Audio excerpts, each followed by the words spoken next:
My name is Joanna. I'm 32 years old. A year ago, I moved back to my family home and now live with my mother, Catherine.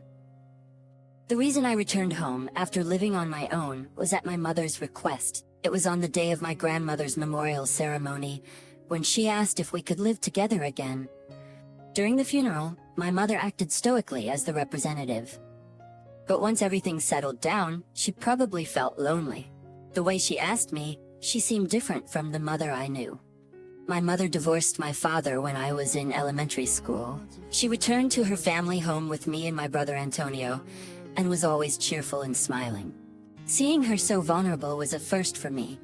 At that time, I was living independently and working at a design company.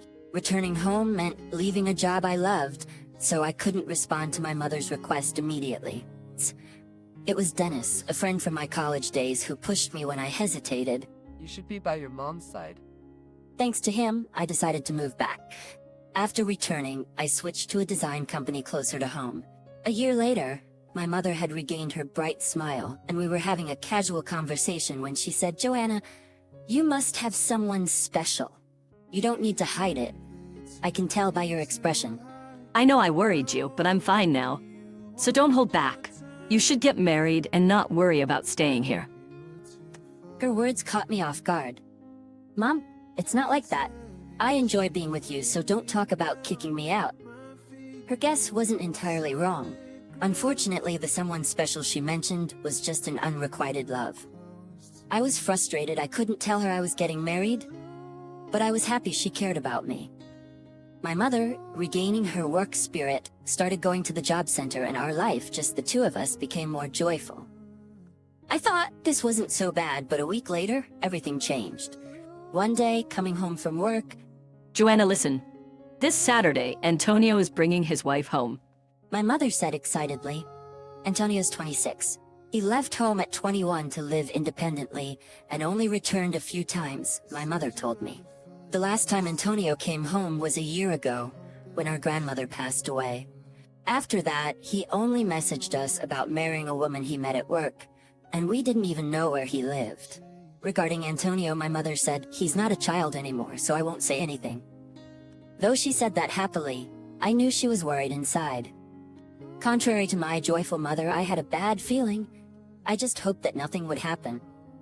On Saturday, when the doorbell rang and we went to the entrance. "Nice to meet you. I'm Betty." She greeted with a smile. Betty, with exaggerated eyelashes, a belly-showing outfit, a short skirt, and platform sandals. Skirt and platform sandals that were probably 4 inches high, looked like a teenager. Betty's unexpected appearance left us speechless for a moment. Am I right to be worried? No, I shouldn't judge by appearance.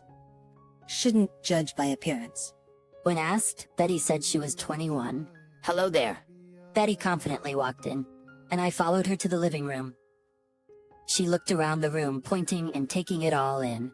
"I see. So there are houses like this nowadays? Well, I guess it's classic. In a way, that's pretty amazing." Betty, who says what she sees could be described as innocent, I guess. To her and my mother's wry smiles, Betty drops another bombshell. "Antonio's workplace got restructured, so we're gonna live in this old house." What? Can't be helped. It's not like I wanted this to happen. Anyway, this house will be mine eventually, so it's our choice when to move in.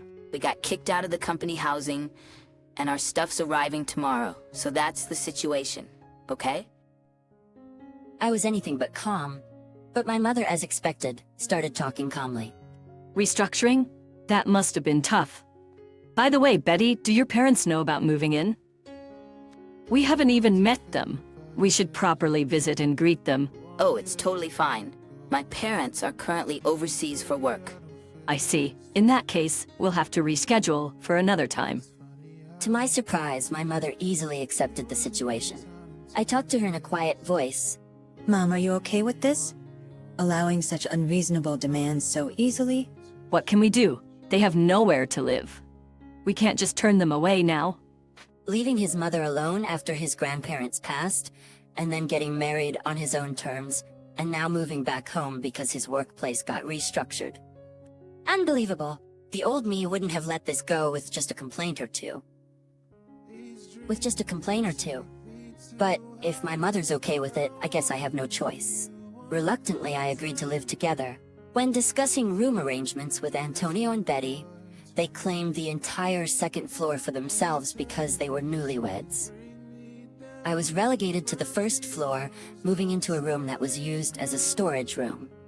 Betty seemed eager to cook, saying she'll learn from my mother. I was worried at first, but Betty turned out to be surprisingly obedient. She might speak her mind too bluntly, but it's better than someone who's hard to read. I decided to look at things positively. My mother was happy with the house becoming livelier with more family members. However, she had to put her plan to go back to work again on hold. I thought they were managing well while I was at work during the day, but about 2 weeks after we started living together, I began noticing changes in the house. Antonio and Betty, who used to be up by the time I left for work, started staying in bed. What time do those kids get up in the morning?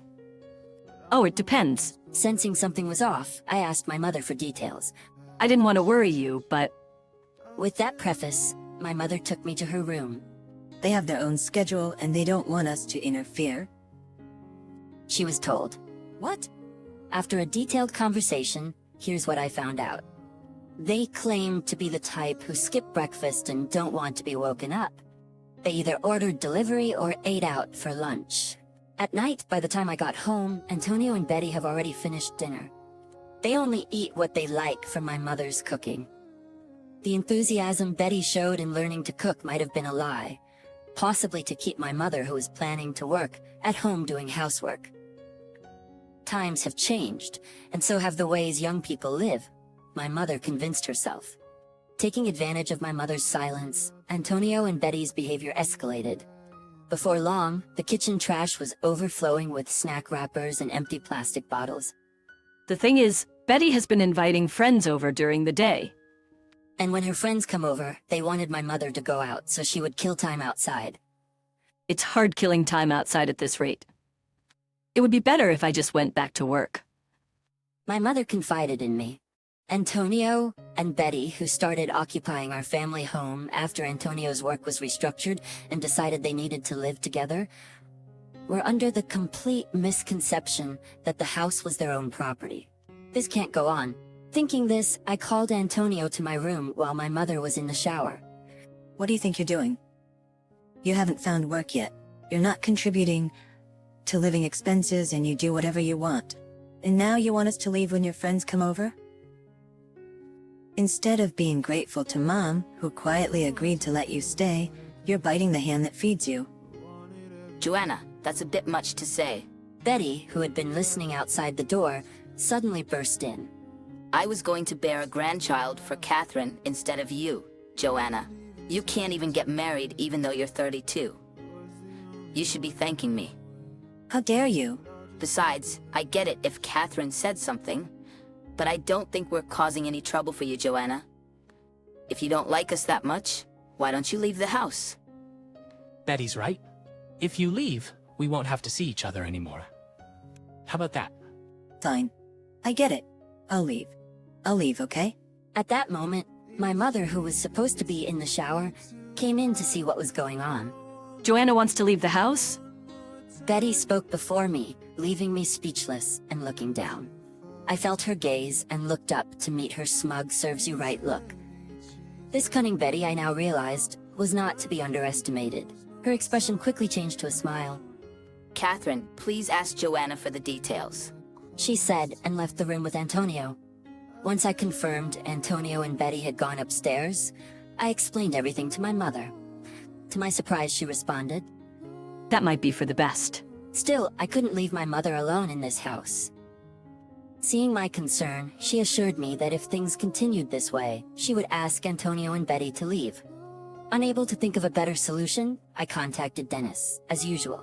I've known Dennis for 14 years since college, and he's 2 years older than me. He's the man I've been secretly in love with. When I hesitantly consulted him about my situation, despite recently updating him about my mother, he said, "I see. I was relieved to hear your mom was getting better."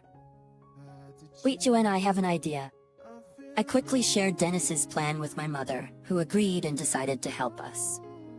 One Sunday, I told Antonio and Betty to stay home because I had something important to talk about. The doorbell rang while everyone was in the living room. I have a guest. Antonio and Betty, curious, followed me to the door. This is Dennis, a friend from college?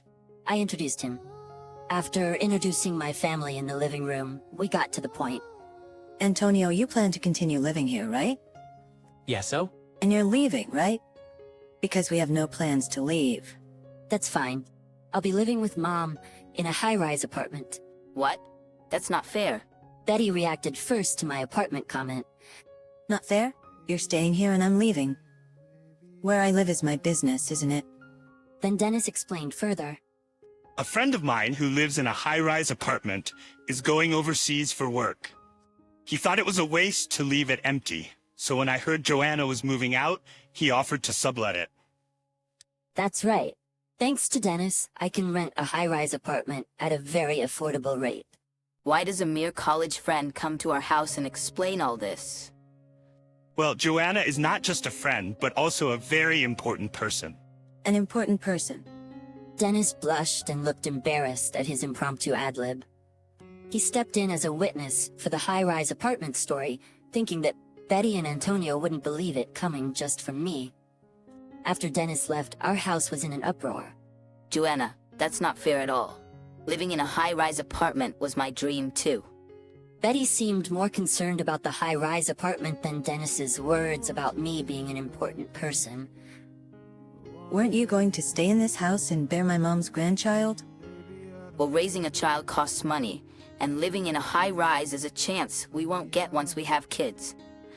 Please let us have the apartment. Betty pleaded desperately.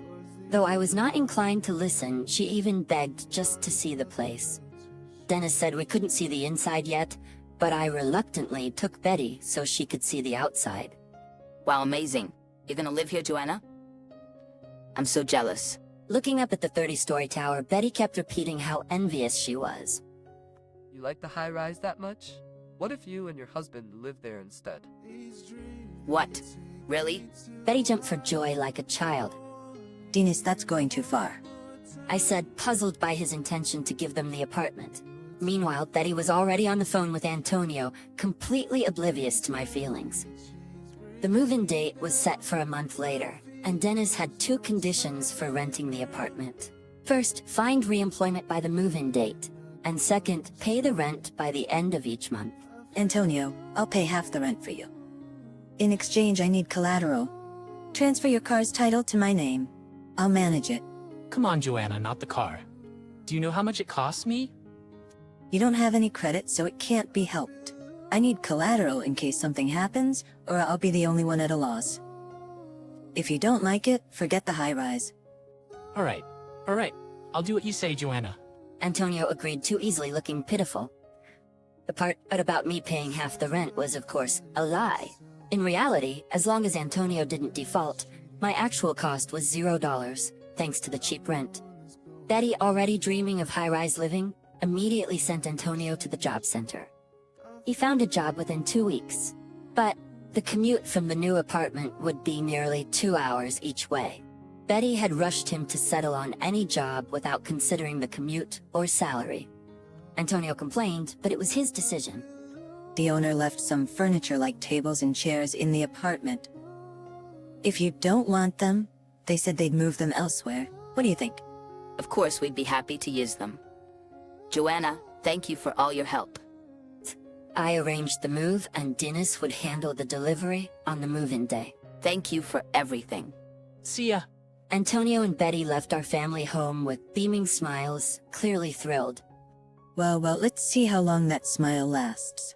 They were supposed to meet Dennis at the entrance of the high-rise and get the keys. My phone should be ringing any minute now. As my mother and I talked, my phone rang. Joanna, what the heck? Betty shouted over the phone. Her voice was so high-pitched, it seemed she might burst out of the phone. Why are you yelling? What do you mean? Don't act dumb. You didn't tell us it was a room on the first floor. We can't even see the night view. This is no different from a normal apartment. And what are these tables and chairs? They're plain office desks and chairs. Well, I never lied. It's your fault for not checking properly. If you have complaints, why don't you just not live there? That's impossible. I've already told my friends I'm living in a high-rise. I can't back out now. Betty's earlier bravado was gone, replaced with disappointment, and she hung up abruptly. Antonio and Betty were living in a room that the owner originally used as an office. Since Dennis had also considered using it as an office, he had left the office desks and such as they were. Of course, they had already agreed to rent it as a residence. After that, Antonio and Betty stopped contacting me. They paid the first month's rent as promised, but stopped paying from the second month on. Though the agreement was to move out if they didn't pay, I deliberately didn't contact them. Joanna, Is this a call to apologize for not paying rent? no, it's not that. I need to borrow some money. If that's not possible, can you return my car? You're asking for money now? As for the car, I can't return it. I've sold it. You didn't pay the rent, it's your fault. You knew that was the deal when you took the apartment. Okay? Disappointed and shocked that his car had been sold, Antonio replied disheartenedly. He probably never thought his sister would actually sell his car. I wouldn't want people to take me lightly just because we're siblings. I had anticipated from the beginning that Antonio wouldn't be able to pay the rent consistently. Insisting on transferring the car's title was the right move. Then I called my mother right away. For the weekend, under the pretext of treating Antonio and Betty, my mother made dinner reservations at a high-end restaurant and invited them. We arranged to meet at the restaurant's entrance. Anticipating Antonio and Betty would be late, we told them an earlier meeting time and headed there. Arriving a bit late to the restaurant, I deliberately parked the car at the front entrance to let my mother out, and then went to park. Joanna, that's harsh. You didn't sell my car after all? I had driven the car I got from Antonio. Where's Betty? What happened to her? She's inside, sitting and waiting. Betty, as usual, couldn't wait and sat alone inside. Entering the private room. What? There was Betty, looking like a completely different person, dressed in an elegant white dress and with subdued makeup. Betty, what happened? Your leg. I sprained my ankle when I fell. Betty's right foot was in a cast, a sullen look on her face. Did she really fall? That was unexpected. My mother and I exchanged glances and couldn't help but laugh. It's not funny. Well, I did warn you about the danger of those platform sandals, lol. They weren't sandals. I was wearing high heels. Whether it was sandals or high heels didn't matter. I retorted to Betty, who was getting worked up. That's what happens when you pretend to be something you're not. It's your own fault. No. After settling the bill and leaving the restaurant. Stung by my words or perhaps not understanding, Betty didn't have a comeback. Betty's mood, dampened by my harsh words, improved while eating the sumptuous full-course meal. After settling the bill and leaving the restaurant. Thanks for inviting us, Mom and Joanna. We could never afford such a luxurious meal. It's fine. I never had the chance to eat like this before either. By the way, Joanna, when are you gonna return my car? Kyle, I can't return it. It's scheduled to be handed over tomorrow. I've already done the appraisal. What? Don't be so surprised. I'll return the money from the car sale, but I'll deduct various expenses, unpaid rent, living expenses from when you were at home, and today's 1K restaurant bill. Let's part ways here since you guys need to go home in the other direction. I said, leaving Antonio and Betty behind as I got into the car to leave the parking lot. Hey, Joanna, look at that. My mother pointed, and I saw Antonio and Betty arguing in front of the restaurant. What are they doing? Driving up to Antonio and Betty, my mother rolled down the passenger window and scolded them. What are you two doing? Don't cause a scene here. Surprised by our arrival, Antonio and Betty looked up. Mom, you came at the right time. I'm saying we should go back home, but Betty's refusing. What are you talking about? It's too late for that. The house has been demolished. What? We decided to rebuild it. Joanna and I will live there, lol. Betty was speechless and slumped to the ground. Well, you two better get going before it gets late. We said, leaving Antonio and Betty behind. As for what happened to Antonio and Betty, who had no car and couldn't return home, The story continues. Betty's parents, supposedly abroad, were actually in the country. I recalled Betty's reluctance to talk about her parents during her first visit. I visited her family home with my mother. Sure enough, her parents were there. Betty had lied about them being abroad, fearing they would take her back home if they knew Antonio's work was restructured. After discussing how to deal with Antonio and Betty's selfish behavior, both families agreed that if they ended up in a tight spot again, Betty's father would take responsibility and bring them back home. Right after parting ways with Antonio and Betty at the restaurant, I contacted Betty's father, who likely went to the apartment the next day. He called to say he had decided to take Antonio and Betty home. And under the condition of them living together, he agreed to cover the expenses Betty incurred using Antonio's card and the apartment's restoration costs. I deducted various expenses I had paid in advance from the car's sale proceeds and handed over the remaining money to Betty's father. At my mother's strong request, Antonio started working at a company owned by a friend of Betty's father to rebuild his character. Returning to the day we went to the restaurant, after parting ways with Antonio and Betty, my mother in the passenger seat said, "I'm hungry again." Oh, Mom, I am too, actually. We hadn't felt satisfied with the fancy restaurant's course meal. We decided to have dinner again, this time inviting Dennis. Dennis lived near our old house that got demolished. Dennis, I finally got a break today. It's all thanks to you.